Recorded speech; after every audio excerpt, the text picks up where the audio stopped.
Okay, so if you see this integral on your Cal 2 exam, at first you might be like, whoa, it's like sine, cosine, tangent, it's pretty scary. But let me tell you, this right here is actually not so bad if you know your trig identities. So here we go. Firstly though, whenever we have sine squared x plus cosine squared x, that's equal to what? That's just equal to 1, right? So this is actually really nice. So this is just integral of 1 over 1 plus tangent square x dx. Now here's the deal. What if we have 1 plus tangent square x? The answer for that is just secant square x. This right here is just the integral 1 over secant square x dx. So I just thought about that. If you have sine square plus cosine square plus tangent square x, that simplifies to secant square x. Okay? However though, this right here is on the bottom, so we have to flip that. 1 over secant is cosine.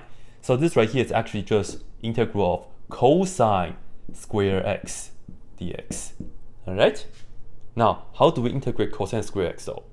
Well, see, I have an identity that I can use right here.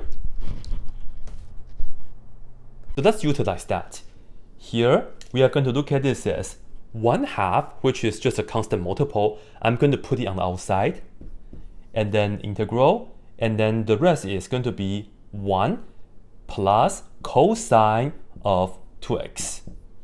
So this is like the power reduction, because you can see that here we have the second power, but here we have just the first power, which is quite nice. Then let's see, we are going to get 1/2, and then let me put down parentheses for the result integration. Integrating 1 in the x world, we get x. Integrating cosine, that's just going to be positive sign. And this is just a number times x, so I will just keep that number times x. But we will have to do the reverse chain rule. We will have to divide it by the derivative of this. Whenever it's just a number, you can just divide it by the number, which we will need to divide it by the 2. So we multiply the 1/2. And that's pretty much it. And of course, we can distribute the 1/2. Technically, I will add the c at the very end. So this is just 1/2 x. And then plus 1 over 4 sine of 2x. And then lastly, put down the plus c at the very end. Just like this. Now I just thought about this, but I'm going to leave this to you guys.